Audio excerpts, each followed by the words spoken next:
Эргэтэн шилжүүлэн суулгах мэс заслыг амьд болон амьгүй донороос хийх боломжтой.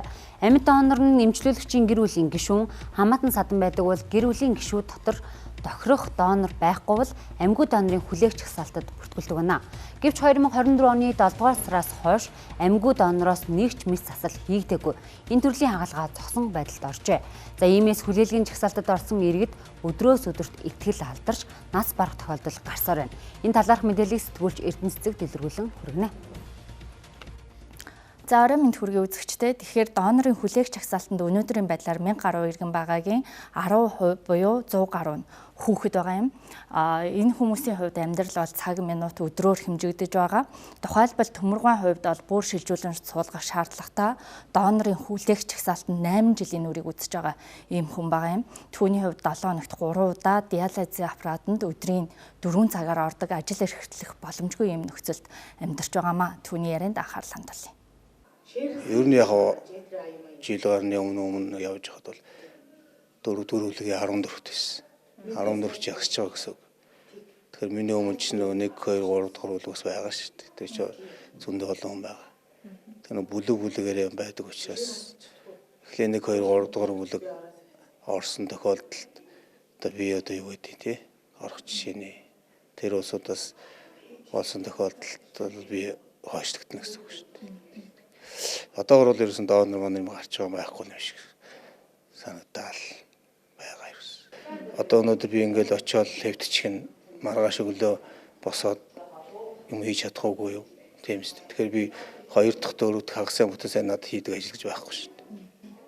Ерөнхийдөө л тэгэл хэвтрийн тэглэн барихгүй бол тэгэл дараа нь маргааш нөгөөдөр эргэж имчилгээнд ирэх бодож байгаа юм чи өөр бол тэгж за би тийм хийгээд мөнгө тэгж олоо шүү дээ гэсэн ойлголтгүй болчихдог. Яг тэг ядарсан даралт маралт хүнсэн үед бол тэгэл ерөнхийдөө тэгэл автобусны буудлаа орохын хооронд л бордор дээр суугаад амраа шүү дээ.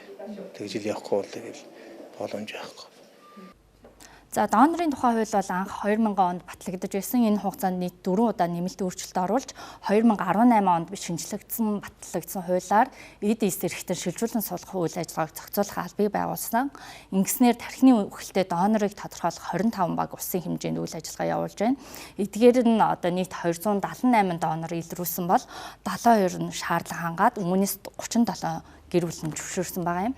Ингээд 31 бодит донороос 45 бөөр 27 элэг 173 шүрмэс шилжүүлэн суулгах мэс заслыг хийснээр 72 хүний аймаа урч 173 хүний амьдралын чанарыг сайжруулсан юм үзүүлэлттэй байгаа юм. Гэвч одоо хамгийн сүүлд Батчулуун эмчтэй холбоотой гарсан одоо мэдээлэлтэй холбоотойгоор одоо тархины үхэлтэй донорыг болох юм боломжтой иргэдийг арга гэр нь хүлээн зөвшөөрөхгүй юм нөхцөл байдал үүснээс хойш 2024 оноос хойш бол нэгч донор нэмэгдээгүй юм үзүүлэлттэй байгаамаа. Бөөрийн дутагдaltaй 7 хоногт 3 удаа диализ буюу бөөр орлуулах эмчилгээнд ордог ч гэдэг юм уу тийм. Ийм хүнд өвчтөй хүмүүс маань байдаг учраас харамсалтайгаар амин эрсдэх тохиолдлууд маань их байдаг. Өнгөрсөн одоо оны хувьд гэх юм бол 13 тохиолдол, энэ оны хувьд 5 гаруй тохиолдол маань харамсалтайгаар амин эрсэж байгаа юм тохиолдол бүртгэгдэж байгаа. За харамсалтай нь 2024 оны 7 сараас хойш энэ амьгүй донороос эрчим шилжүүлэн суулгах эмчилгээ маань хийгдэггүй байгаа. За энэ жилийн хувьд гэх юм бол 10 боломжтой донор бид нар илрүүлсэн. Нөгөө 25 тархины үхэл тодорхойлох багаасаа ингээд яг 3 шалгуур тэнцсэн донортой бид нар гэр бүлд уулзаад хүсэлт тавихад гурлаа татгалцсан ийм байгаа. Энэ татгалзлын шалтгаан маань бол мэдээж энэ олон нийтэд буруу мэдлэг мэдээлэл төгснөнтэй холбоотой. За улсын 3 дугаар төвийн эмнэлгийн харуултын тасгийн тоо мэдээллийг танилцуулъя. Тэгэхээр тус тасагт бол жилд 900 орчим хүн хэвтэн эмчлүүлдэг. Үүнээс бол 80-аас 100 иргэн нас бардаг гэсэн ийм тоо мэдээлэл байгаа юм. 2019 оноос хойш тус эмнэлэг дээр үйл ажиллагаа явуулдаг тархины үхэлтэй донорыг илрүүлэх багийн хувьд 21 бодит донорыг илрүүлсэн. Харин одоо энэ онд бол 13 донорыг тодорхойлсон боловч одоо нэгч гэр бүл донор болгох тийм зөвшөөрлөлт гарын үсэг зураагүй гэсэн юм мэдээлэл байгаамаа. Тэгэхээр улсын 3 дугаар төвийн эмнэлгийн эмчнэрийн ярианд анхаарал хандуулъя. Хэд нас барах эрсдэл өндөртэй гэдэг тохиолдол болгон дээр донор тодорхойлохгүй. Бид нар эмчнэр айлуулах хүнийг нас барахгүй тийм ээ.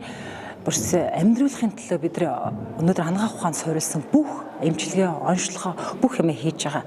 Гэтэл ангаах ухаан суурилсан тэр онцлогоо эмчилгээнд баригдах боломжгүй туйлын хүнд одоо амьсгал зүрх судас бүрэн одоо ингээд тийм ээ ингээд ажиллагаагүй болцсон, тарих ажиллагаагүй болцсон тохиолдол байн шиг үдэг тохиолдлоор бид нар донор болох уугүй гэдгийг тодорхойлдог байгаа.